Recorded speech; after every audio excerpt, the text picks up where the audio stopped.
The Bay of Islands stretches north toward the warm waters of Polynesia, the ancestral home of New Zealand's first inhabitants. It is believed that the first Polynesian voyagers arrived in this region during the 11th century, but it wasn't until after the landing of the British sea voyager Captain Cook in 1769 that missionaries, whalers, and traders arrived.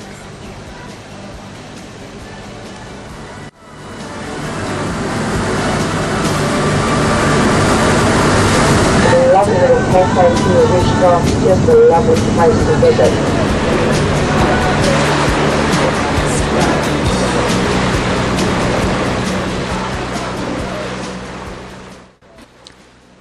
Russell is one of the earliest European settlements in New Zealand, dating back to the early 19th century. It was a lawless trading center where whalers, seafarers, and merchants mixed with adventurers, deserters, and escaped convicts from Australia.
So the women on board would like to embark the entry that's free of charge to our passengers on board.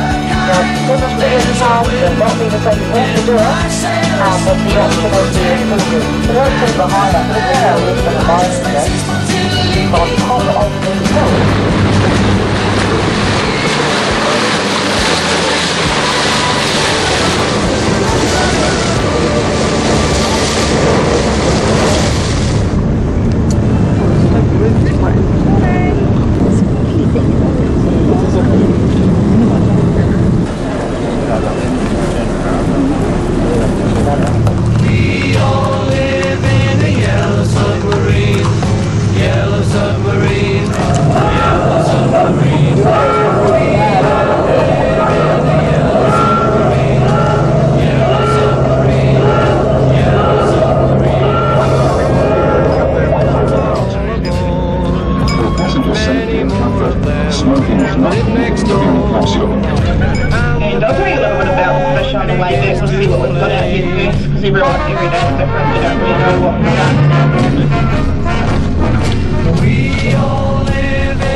Generators were installed that provided power to the light, that also reduced the workload and stay there for many days. And this not go out here first, and then those who on the starboard line will be the next. Then the moment what we'll do is to go to a complete circle. So if you're on the left-hand side, you don't want to move, then it's not a problem. So it depends on the state of the tide. The side closest to us.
The Treaty of Waitangi was an agreement between the British Crown and the Maori chiefs.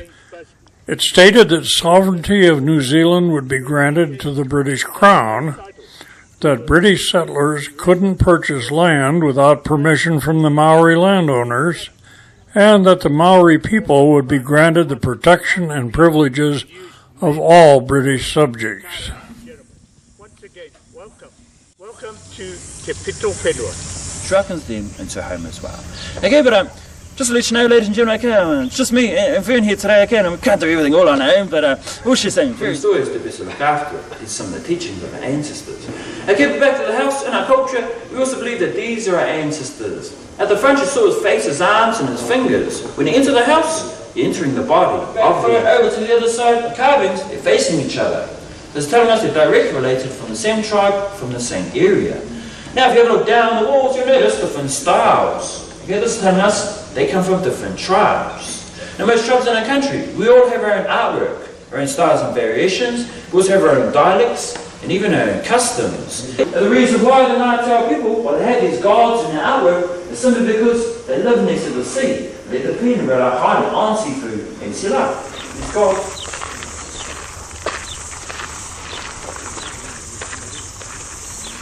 Much as I'd love to walk the grounds with you, the one group, all day, unfortunately, they lead me somewhere else. But ladies and gentlemen, this waka was built in 1937. What about that? Yeah. Excellent. All right, ladies and gentlemen, our time's up. I need to move on.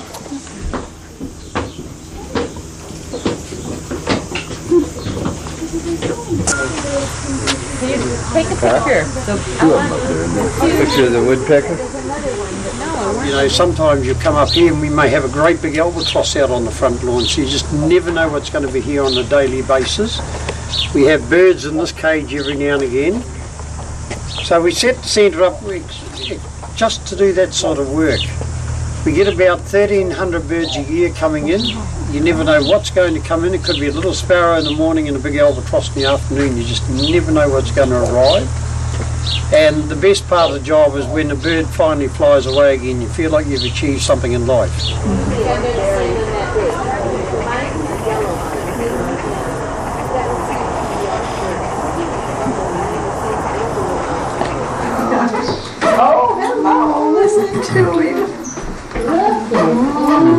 This is quite a chatty little one, this one.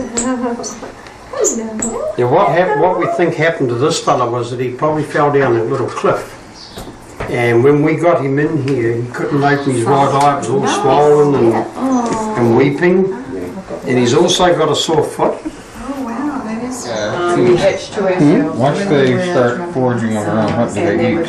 They love earthworms and insects. Okay. So they'll dig underneath stones, and a kiwi makes a burrow in the ground like a rabbit. Right. Yeah. So they burrow underground. Toys you buy in the shop. Fluffy toys. And do they sound the same as they get older? No, they make a screeching noise. If a male kiwi was calling at night, it's like a loud whistle.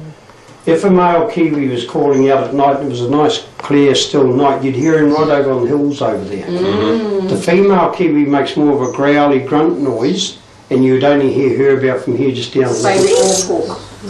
Like people refer to it as an owl. My name is Robert. They won't scare him, right? No. Arizona, right? We went down there, we've got friends that live at, we stay at that Aha Planet Flight. And he probably wants it. Aha Reservation there, we've got Real a soft. mobile home there. And he was probably When we were down completely there, we drove across because of into the heat that Arizona. we've had, and the parents try to keep them. Rob and I were very lucky in the early days. And every now and then one gets sick out of the nest, so somebody, excuse me. Yeah. So luckily somebody found will finish raising him and make sure he can eat well, and then he, at the moment now we're giving Continue to sponsor it. Yes. Oh, yeah. Good. Bayers are fabulous. This is one.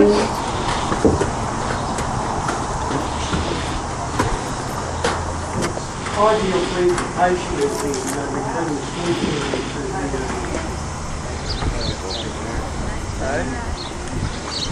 Oh, this one.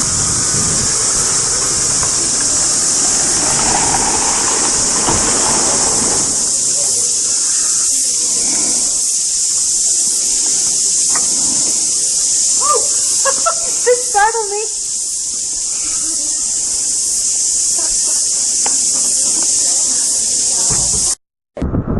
So they weren't in the car. Well, we thought we saw it come up, but we haven't. Hey, that wasn't your wife.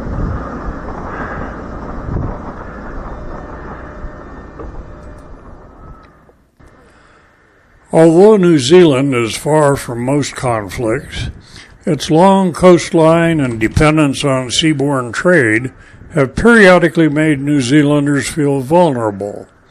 In the 1880s, a Russian scare, when Russia was threatening British interests in North India, led to the building of elaborate coastal forts such as these on Auckland's Mount Victoria.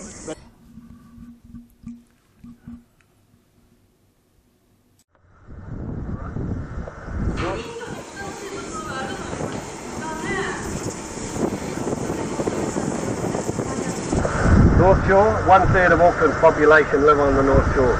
1/3. One.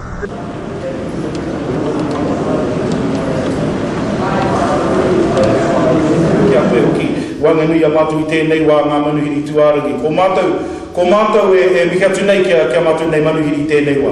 Nā rere kia korua tēnā korua. Ko te mea nui kia mātou te iwi Māori, kia mihi atu kia mihi mai I tēnei wā, I roto I te waiwa. And we represent pretty much a cross-section of the United States, from the East Coast to Florida to the West Coast. We bring you greetings. Welcome to you all. And we are very anxious to hear more about your Maori culture. Headland. Our headland was really a famous headland here on the in very recent times as well, in terms of that. There was an issue between our particular tribal group and the government in the 1970s.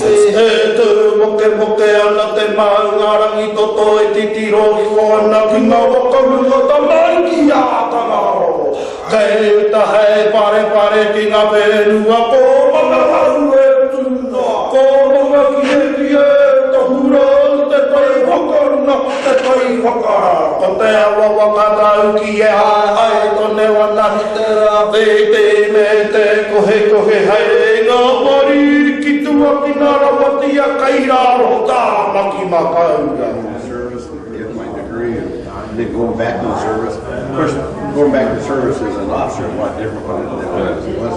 You see, for me, I picked up as fish and six and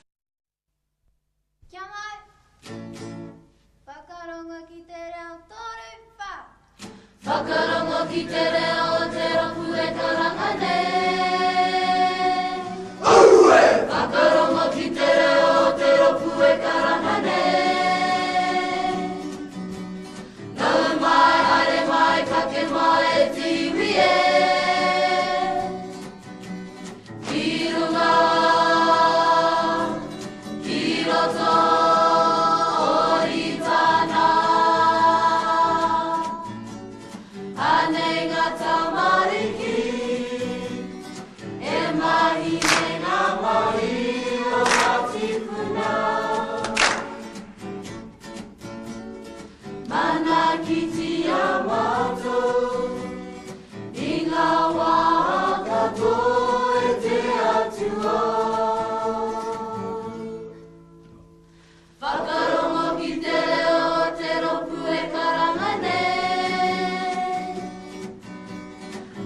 Mai, hare mai, kake mai, e tiwi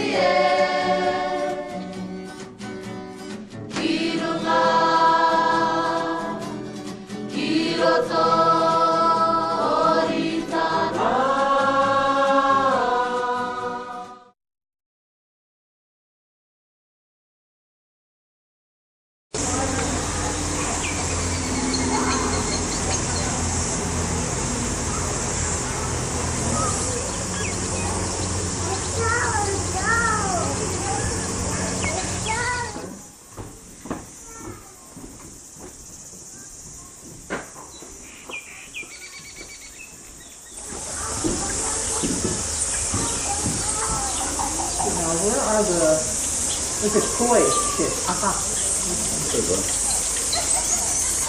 Yeah, we're not telling you what's that.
Well, what is it?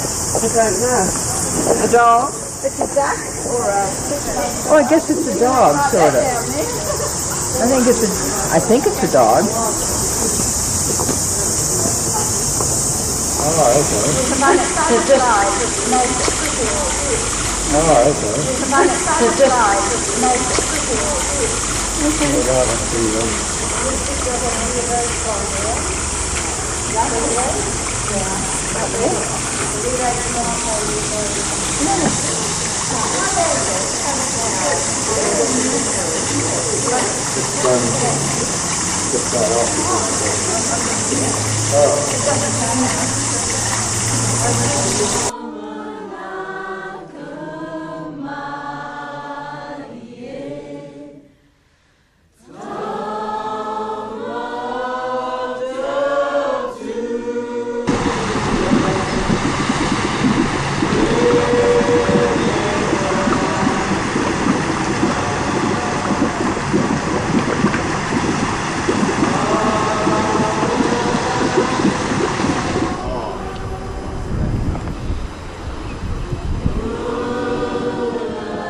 I like that. Cost $1 billion in 26 people. What kind of wood do you use in your frame? White pine, you have it there naturally? We do.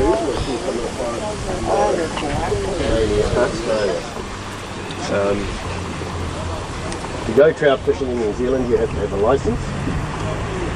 About $100 for the year. If you afford to go fishing.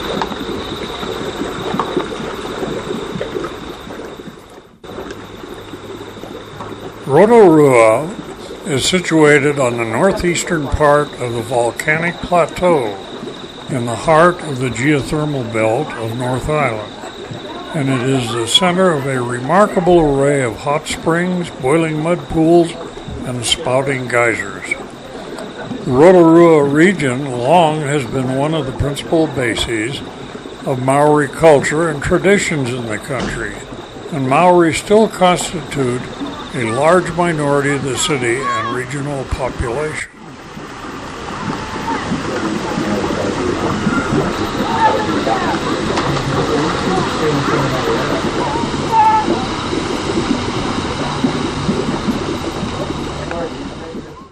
This geothermal area is only one of 3 of equal significance in the world, the other 2 being Yellowstone and Iceland. I think that one.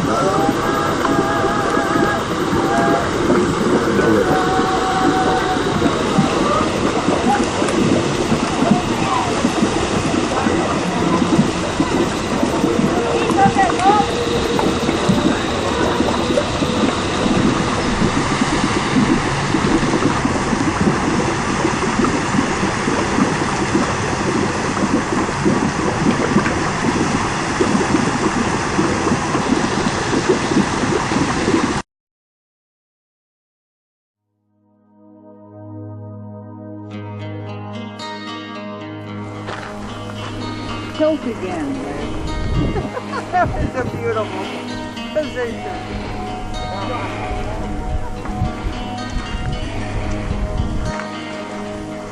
Those that are feel that's as far as they need to go, return back to the vehicle. Lorry's going to then take this vehicle down to what we call the bottom crater car park.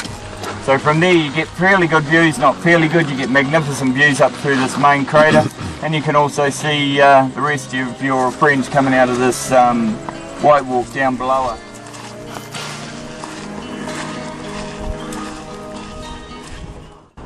In the early hours of June 10th, 1886, locals near Mount Tarawa awoke to earthquakes, lightning, fountains of molten rock, and columns of smoke and ash up to 10 kilometers high.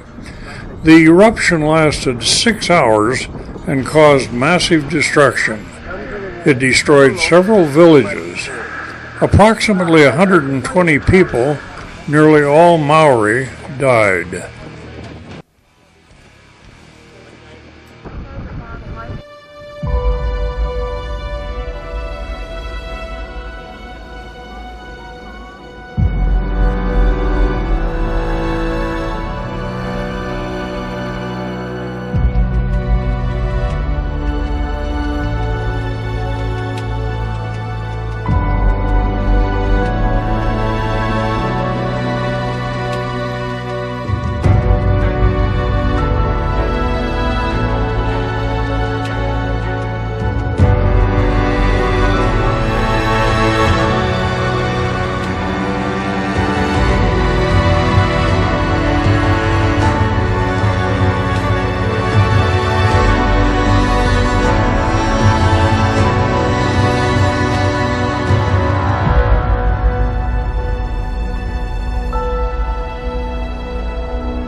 Gotcha.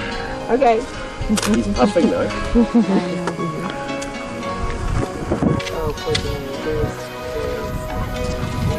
Jerry and Laurie. Okay, you gotta stop. Gotta stop. Okay, Richard. Yeah, stop. Hey, Liz, stop. Albert, stop. Hey, get back here. Get back with with Albert. There you go.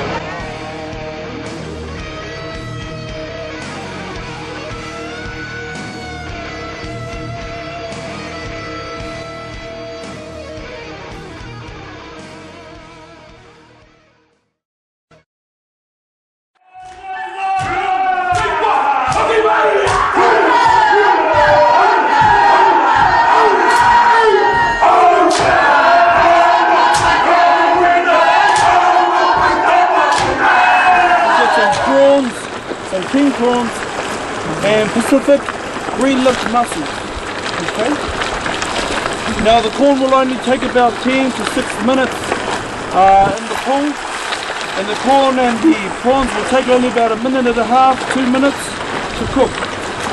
Where the baskets are sitting now, that's only about 1.5 foot deep. The pool down there is 98 degrees Celsius, about 212 degrees Fahrenheit. Okay. Ladies and gentlemen, don't be shy. Māoris are not shy. They will make sure they clean up the table too. Okay?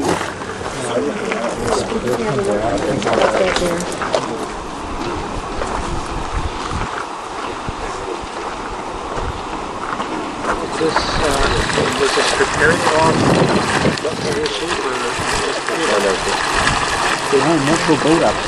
Run down the banks, make their way through the valley, making their way through. The mud has a high heat retention, okay, which means our hospitals today harvest the mud, throw it into a bath, heat it up to a nice temperature. Our patients will bathe in it for about 20 minutes or so. They'll exit the bath, wash themselves down, and they'll be feeling like they're floating on cloud 9.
You didn't answer me. Would you believe it? Yeah. Okay.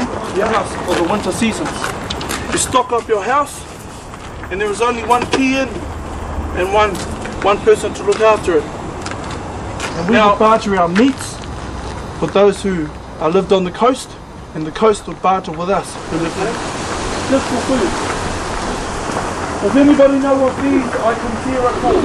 And the waxy film that has been scraped off there helps prevent the dyes from attaching. But the trick is that you want to take all of that, scrape all of that waxy film off. So that when you go to dye it, and then the fibers will start to join up together. And we call that tapapa. Okay? And even the Samoan tribes. So we had a method of lashing things together. And it was this particular fibre that we use weaving in the children's playgrounds. It also teaches you patience so that how long did that last? Or just my passion was He's here for a number of years teaching students the arts of carving. So folks, what you see behind you, if you have a look right at the back there, they're large.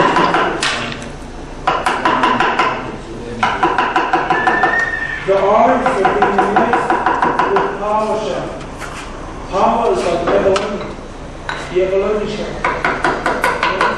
When you break away the black meat, you'll have this greeny shimmer. Green, silver, you can even see the mother of the. You see these small pedal balls here. Okay? And some of you may have something on there.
All of my traveling group from the United States, we bid you greetings.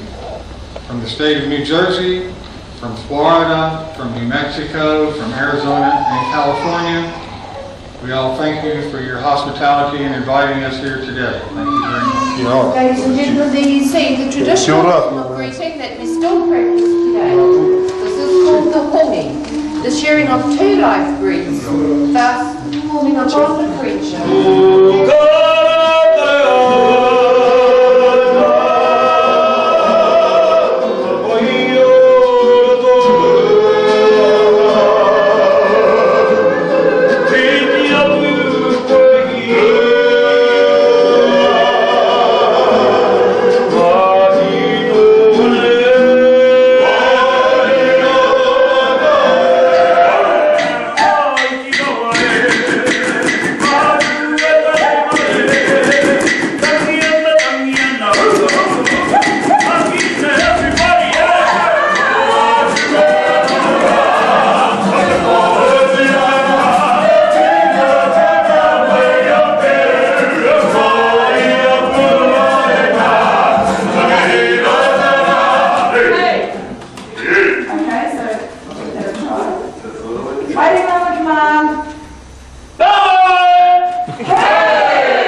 Again, following this, that means your right foot. Your right foot is on this side. Here we go. One, here. Stand me. Very good. Slow it down. You all say, Fugana!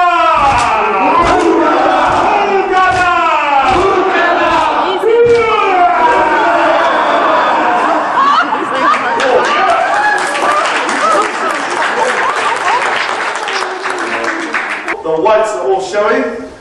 Throw the tongue out until it touches the floor.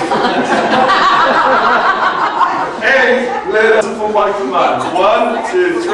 Fugana!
And when they spread out, the people who came on the waka, they spread out as far as the Taupo. Have you been further down the line? No. They'll do that now, before they do their actual assessment.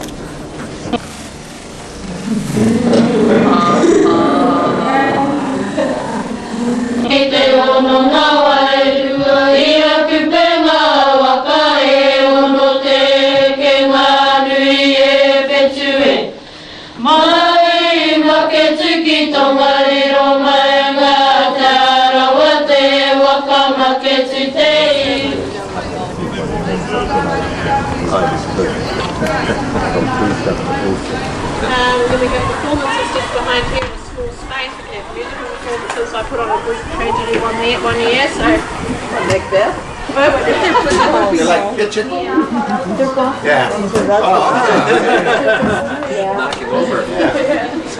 Hey, Interference. Sorry about that. Oh, no. Did you used to play game? I played in college. Older. Well, that's a nice thing about it. Older than you. You played rugby. No, I didn't play this. I played American football. I played American football.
Milford Sound is often referred to as the eighth wonder of the world due to its breathtaking landscapes.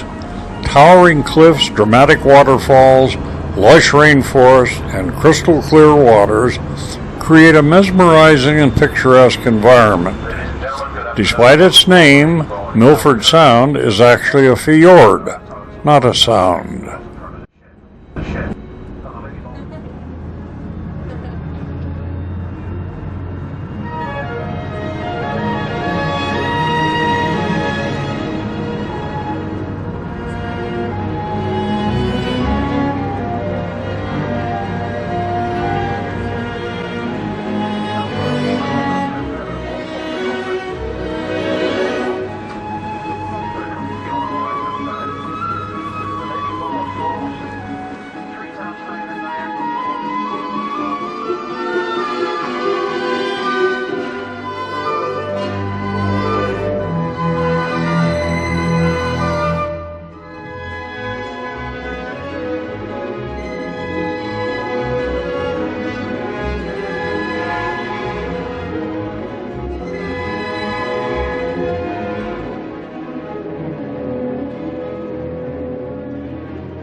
After our day in Milford Sound, a relaxing stay before we begin our drive to the Dart River.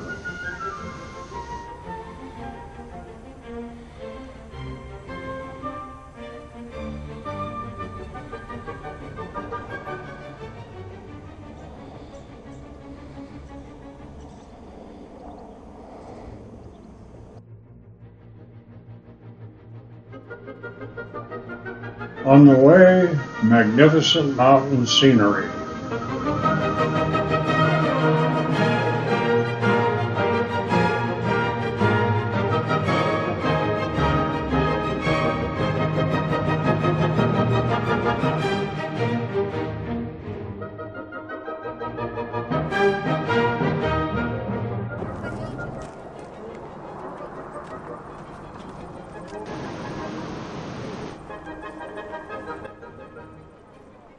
Lake Wakatipu occupies a single glacier-carved trench and is bordered on all sides by tall mountains.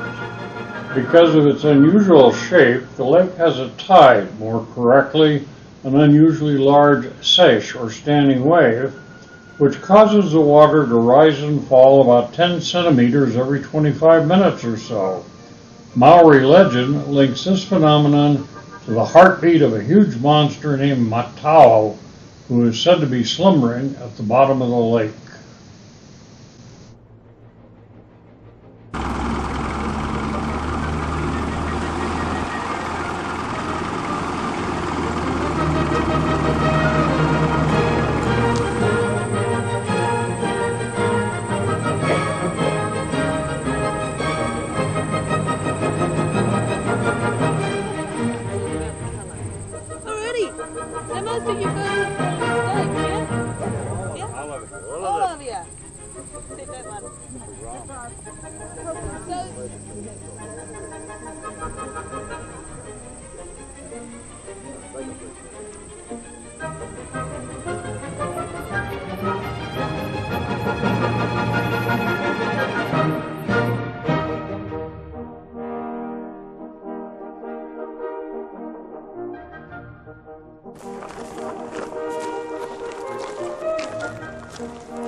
It's either yellow, orange or red, depending on how much daylight the leaf is seen. The early settlers used to pull that stripe down. You see the old kid folk there.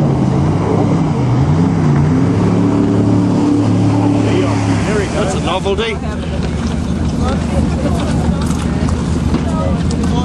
To be honest, we're not that good. Debriefing. The most important part of the jet boat ride. Actually, it's the second most. Getting off the boat at the end is the most important bit. If you are hanging on to the handrail that we've provided, you will do fine.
We get a lot of red deer in here and a lot of white-tailed deer. The white-tailed ones we have chamois from Austria, and tar from the Himalaya. Now the tar are a big mountain goat.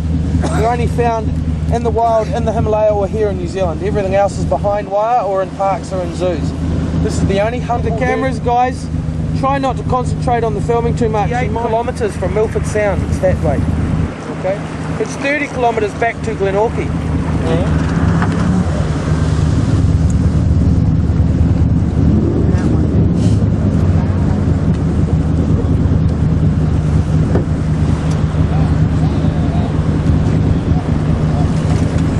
I think you guys just have a lot of fun. We do. Did you go back and get her? No, it's hard, but with the lack of rain now and a very, very cold morning, cold night, everything's starting to dry up a little bit. Alrighty. Gonna keep going, guys. Gonna head up another 6 kilometres. Months. Absolutely empty and dead in the winter, and that's when we tend to do it. Mainly for the hunting. Everything's about the hunting here. Pointed out some deer tracks on the way up. They were there yesterday, but not the day before. So a lot of deer on that flat, and a lot of deer on this flat behind us. Okay. So just tell them what you're up to last night. What was up to last night? Yeah. Come on, Fiona. Well, we're 28 from Milford Sound, so about 50 km. Yeah, probably wouldn't be that, eh? Well, we're not that far, actually. It's not that far. No. We're about 50 kilometres from the...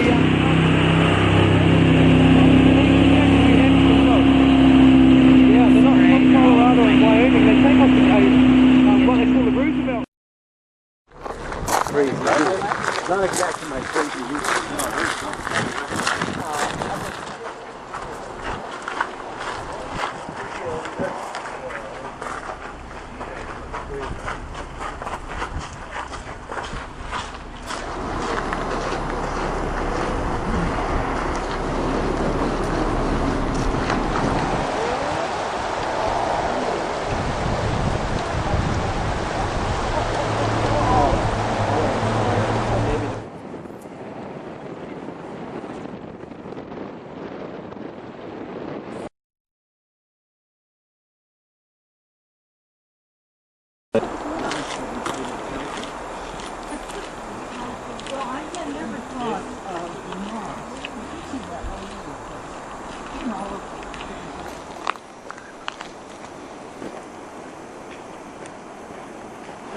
I'm not crazy about it. So they're okay. It's beautiful. And I go up and lost.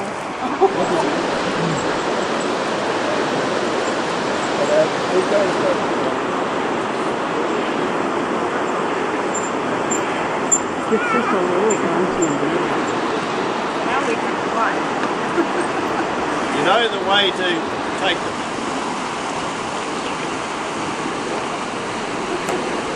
Rock flour is the reason that the beautiful lakes and streams are such an amazing color. This fine dust has been crushed by the glaciers, both advancing and receding over time.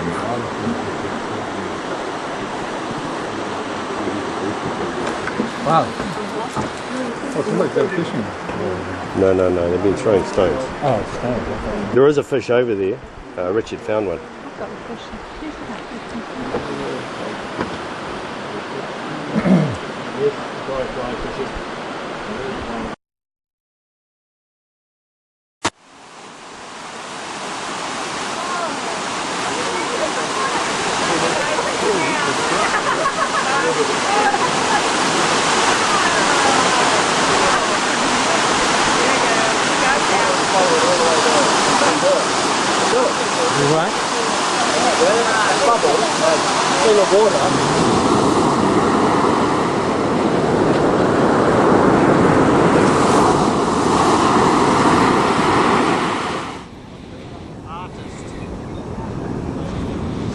You can see like a whole lot of little, so I was going to say sharks, but they're little black spots. They're actually seals. Fur seals. Yes, thank you, Bob, for that. Where are they? On the point. Point of what? You can see them because they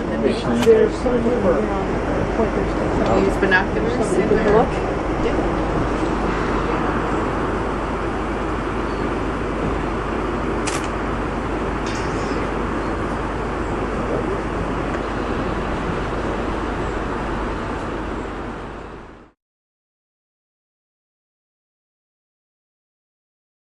in the country is this palm fern.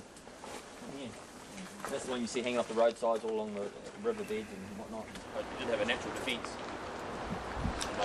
The Maori name for the Franz Josef Glacier is literally the Tears of Hein Hukatari.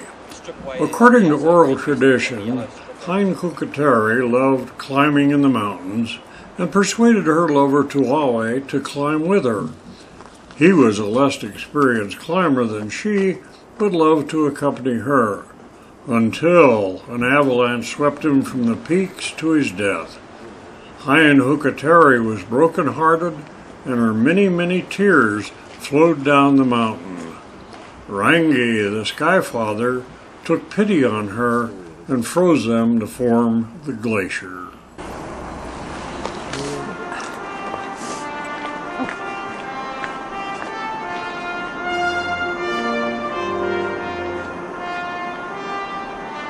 Yes, I'll say yes. Get rid of it. Grass. Yeah.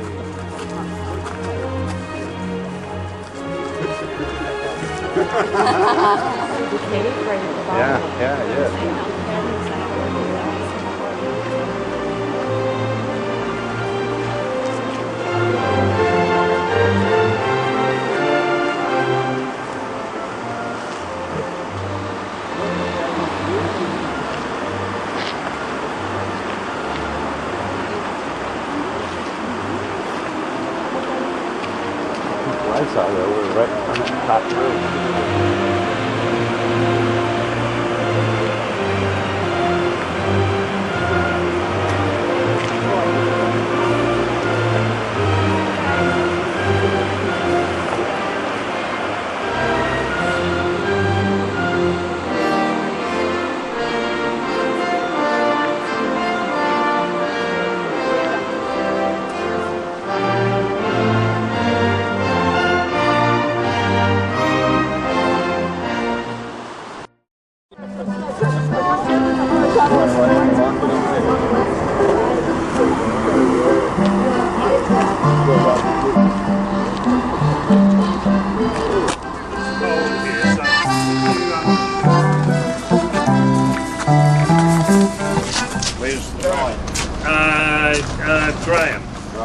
Graham is going to find his wallet.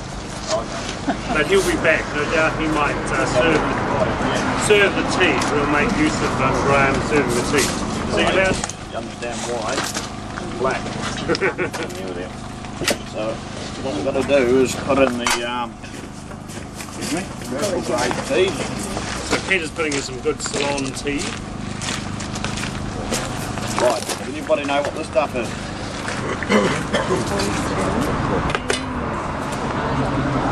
Any ideas?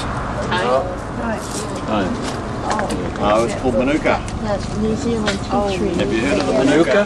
Manuka name. It's where it comes from, this plant here, which is from flower. Apparently this stuff's good for what ails you. If you haven't got it, I'll give it to you. So we'll leave that in there for a few minutes and let it more healthier than tea normally is, and also it's sweeter. So you know how tea has a nice sort of strong tannin taste. Well, some of the tannin seems to sort of be pushed away, and the tea becomes sweeter. But so you can drink it without milk or sugar. But if you'd like milk or sugar, we can provide that for you. So we'll just bring the tea over here.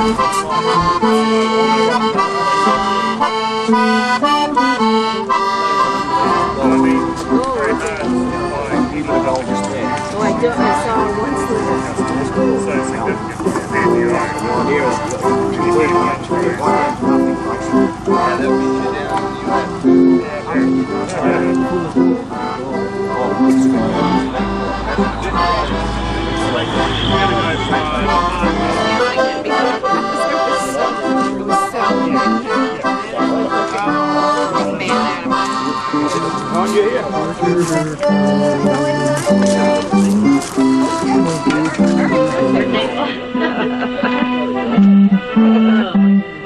This is what our barn looks like in Connecticut.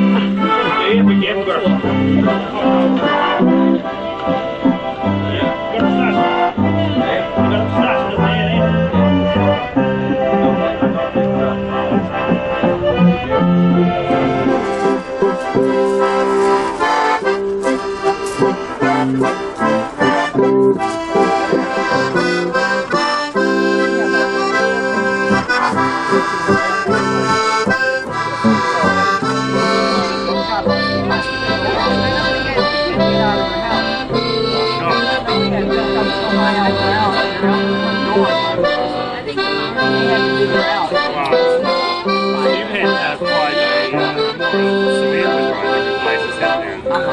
Yeah.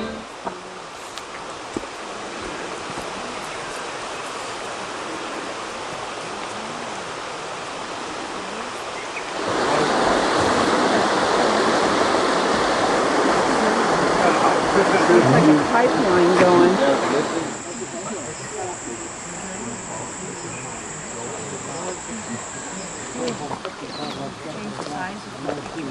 Yeah.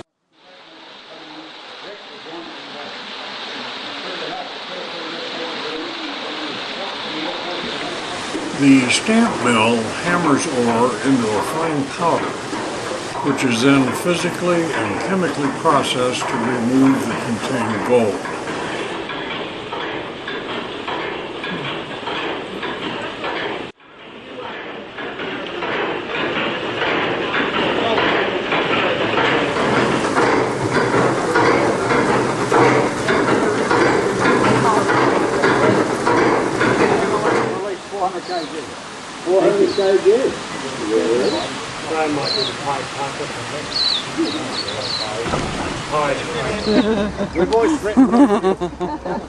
That Rosemary? She won't have that. Hey, her name's Rosemary, Graham. Let's bless lamb chop. This is your father or brother. You may not smoke cigarettes. You may not dress in bright colours. You may under no circumstances dye your hair. You must wear at least 2 petticoats. Your dresses must not be any shorter than 2 inches above the ankle. To keep the schoolroom clean, you must sweep the floor at least once daily, scrub the floor with hot soapy water at least once a week, clean the blackboard at least once a day, start the fire at 7 a.m. so the room will be warm by 8 a.m. And that was for the girls way back in 1915.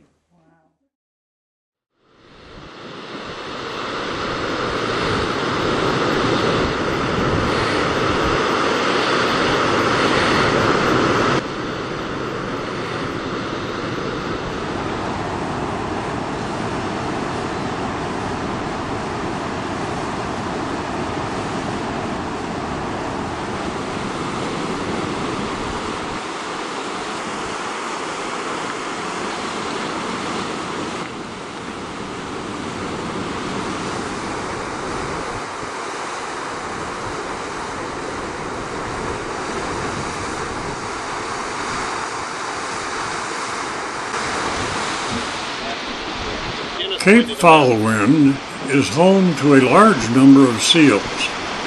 The female New Zealand fur seal lives at the same colony all her life. After giving birth in late November and mating a week or so later, she takes feeding trips to sea for a few days at a time, followed up by up to 7 days nursing her playful pups.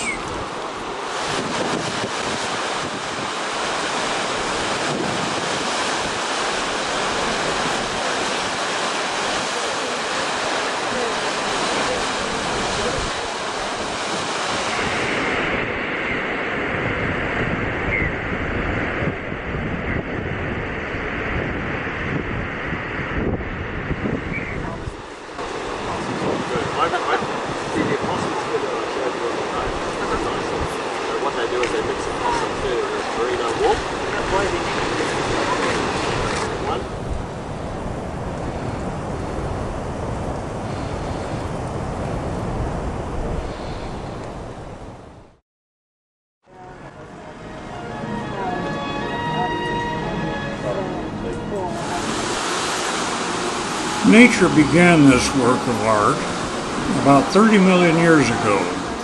Over thousands of years, alternating layers of small marine creatures and sand became buried and compressed on the ocean floor. This created multiple layers of hard limestone and softer sandstone. Earthquake activity then lifted the ocean floor high, and softer sandstone eroded, making them look like huge stacks of pancakes.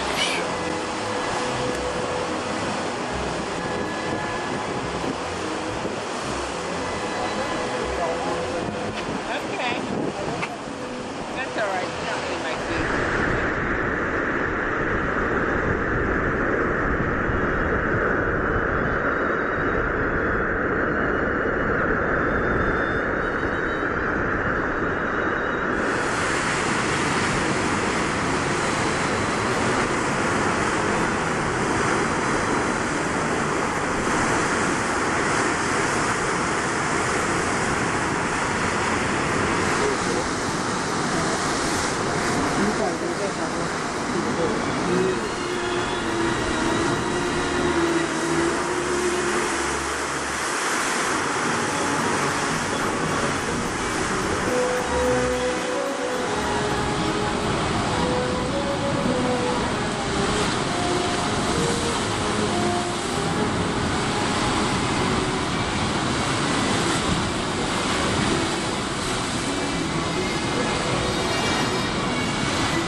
Use your imagination and see if some of these rock formations don't suggest figures of animals and other creatures.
Sheep farming is a significant industry in New Zealand. According to recent figures, there are 39 million sheep in the country, and that's a ratio of about 10 sheep per human. The country has the highest density of sheep per unit area in the world. There's a few sheep there, but there's a lot more than that in here somewhere.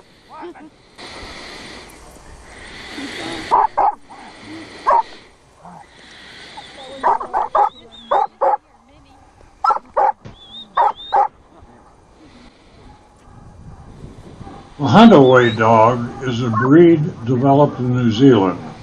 His primary job on the sheep ranch is to round up the sheep and bring them to the shepherd.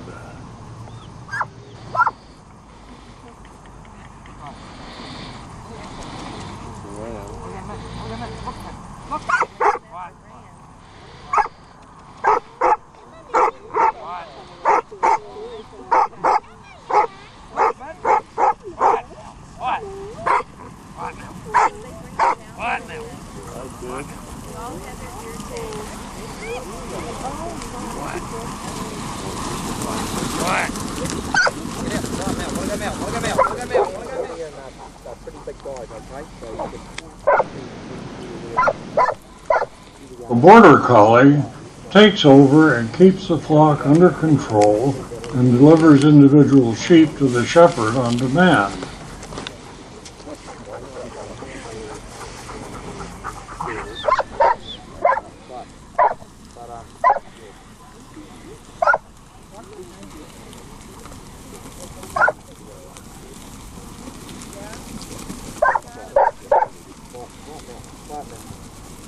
Right guys, I think we'll take this. And you'll see the big black-faced rams, okay, they're called Suffolks, okay, and they are, I have them, quiet Mel, they are my merino and half-bred rams, okay, and you can see the New Zealand merinos have the big curly horn, and the South African merinos, they're the Sherry muster, okay, so these are what we call stragglers, ones that are stragglers, left behind from previous musters. So we'll put them up in the corner.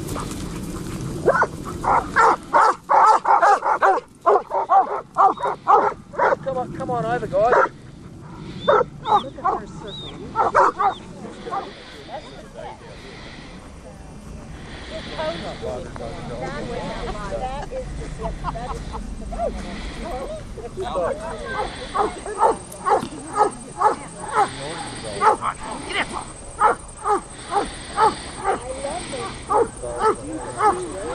And this one has missed tailing, okay? Yep. He's got a tail and he's still got these boys.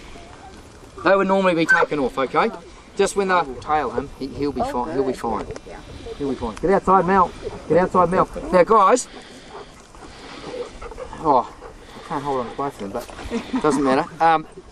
When a lamb is that size, that little guy up there, okay, it has all its baby teeth, which is 8 teeth on the bottom, okay. And then when it's about a year old or 40 months old, the first 2 teeth in the front there fall out. The wee baby teeth fall out, and they grow their first 2 big teeth. Okay? Separate, goes into a different place, okay.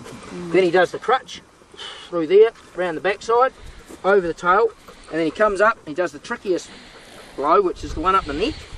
So you've got to have it real well stretched out, and the sheep has to be really comfortable because you don't want it wrinkling now, okay. So you bring in shearing up here, handpiece up here, up, round, shear that wrinkle out, okay. Come back over the shoulder. And watch my feet. The feet always moving because long blow, okay. Which goes from one end of the sheep to the other. Shift my feet over there. That's the long blow done. Up over this side, down this side, down the shoulder, okay. Down over that shoulder, down that shoulder, down over the ribs, and he might just get the kip there. So that's when you let him pop his head back. Normally, okay. Normally you wouldn't have any black face shoes like that. They would have been when they were lambs. Especially if the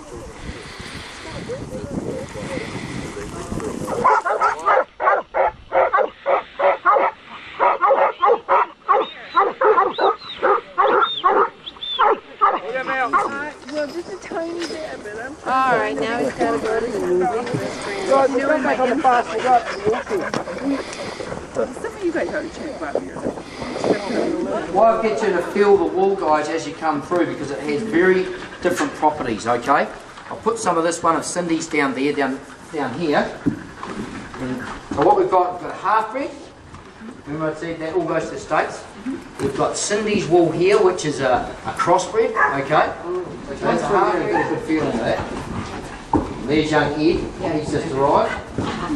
He's Mel's full brother. Now you can't use the wool for anything? Carpet. Into carpets, okay? So if you've got a piece of this, after the sheep is shorn, the wool comes out, the wool handlers bring the wool onto the table because all the shearer wants to do is get on and get the next sheep out, okay? Because I'll pay him per sheep. The wool handler brings the wool over to here. All the, like I said, the bellies come off separate. It goes into the bellies down that department. In behind me are the pieces. And what the pieces are is anything with this colour or really bad, you know, bit of grease or whatever in it, okay? 17 micron in your U fleece, right down to the stronger end, which would be about 19 microns. And once one of those is full, there's roughly 600 pounds of wool. We have 12 shearers, 6 stands down Graham's end, and 6 stands down this end. So I would have had 12 wave shearers, okay?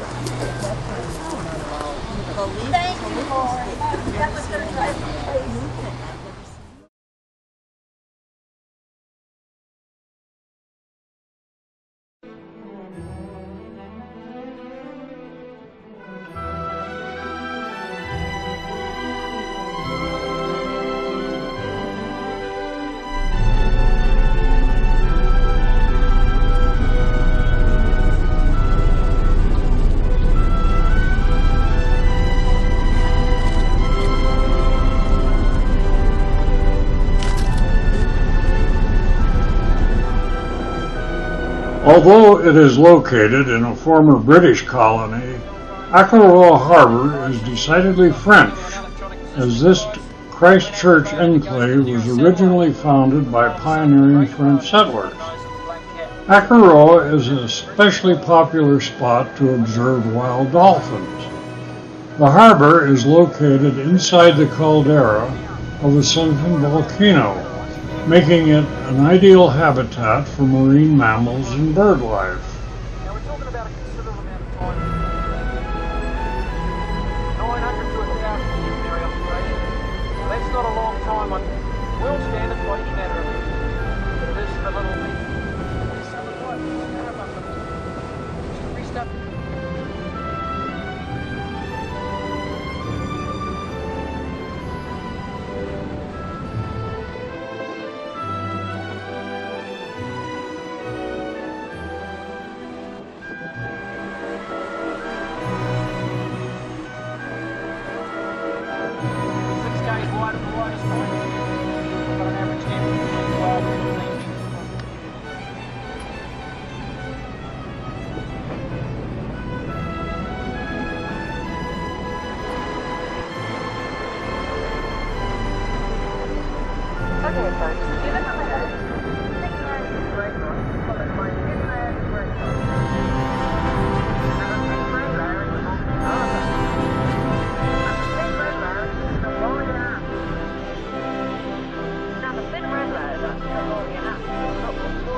that as well?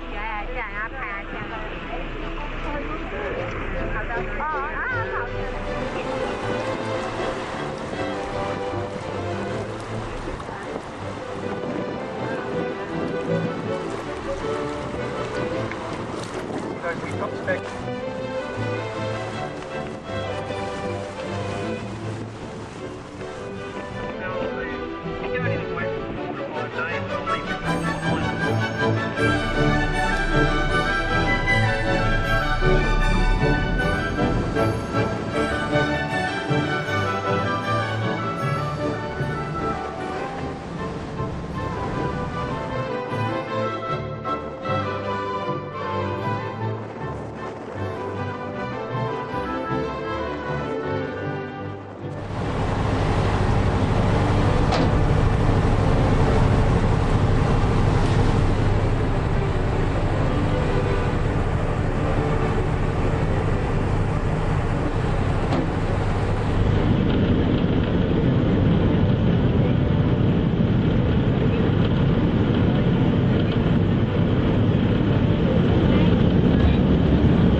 Framed by the Pacific to the east and the snowy Southern Alps to the west, Christchurch is the largest city on the South Island and is nicknamed the Garden City for its green spaces. Founded in 1863 with the planting of an English oak tree, the Christchurch Botanic Gardens have grown from small beginnings to be a much-loved destination for locals and visitors alike. Over the years, natural wetlands and sand dunes have been transformed into an elegantly cultivated park.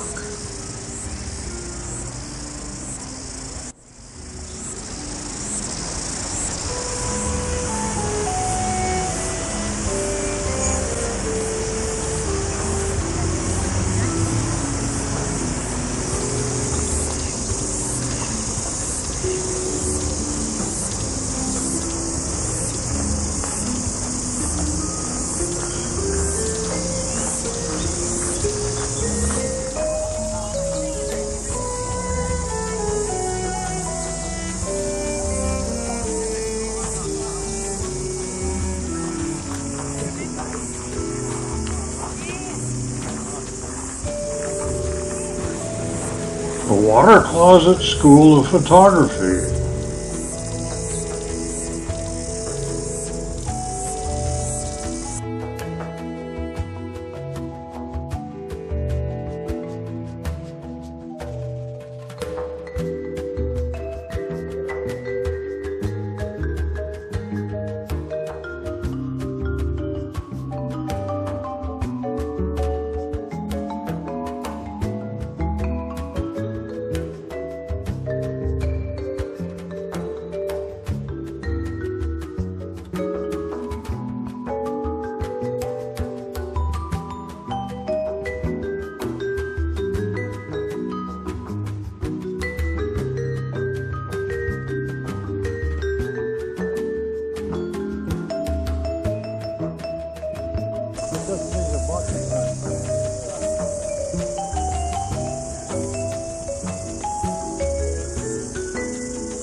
4 years after we were here, Christchurch and its surrounding region were struck by a strong earthquake. The quake and its aftershocks, some of them severe, damaged hundreds of buildings in the city and damaged railways, roads, and other infrastructure. Less than 6 months later, on February 22nd, 2011, another quake struck Christchurch. Ultimately, more than 180 people were confirmed dead. The city center sustained significant damage and was evacuated. In the weeks and months that followed, after the damage had been surveyed, it was determined that thousands of buildings in the city would have to be demolished, and that some areas might have to be abandoned altogether because the quake had rendered the land dangerously unstable. Among the structures slated for demolition was the city's venerable Victorian-era Anglican Cathedral. Up to 50,000 residents moved permanently to other locations in New Zealand or to Australia.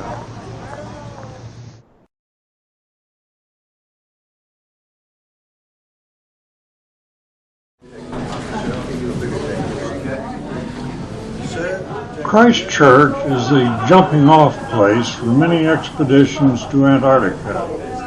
Here, we get a taste of what it is like for those explorers.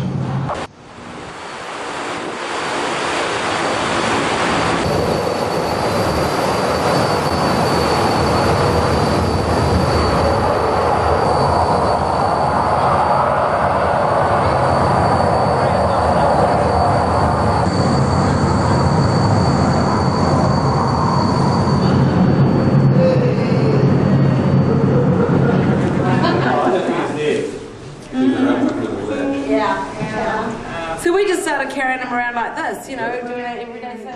When I'm on night shift, he'd come upstairs and have tea with me. The blue penguin is the world's smallest penguin at just 16 to 20 inches tall and weighs a little over 2 pounds. It's found in many places around New Zealand and Australia and is a protected native species. If I put you down, will you promise to go on the car? Yeah, I started to walk again. Austin, I'm warning you. Now, Austin, go, Austin, go. What is? I might have a look at these nice people. All right. Can I? They run out of energy. They just have a wee nap for 5 minutes, recharge your batteries, and away they go again. Now, these little guys can dive from about, there has to be a partner actually help run the lab, because there obviously are certain spots on their body they can't reach with their beak. Okay.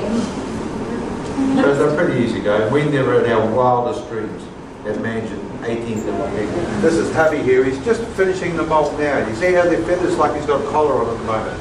Yeah. Now he has his brand new white feathers.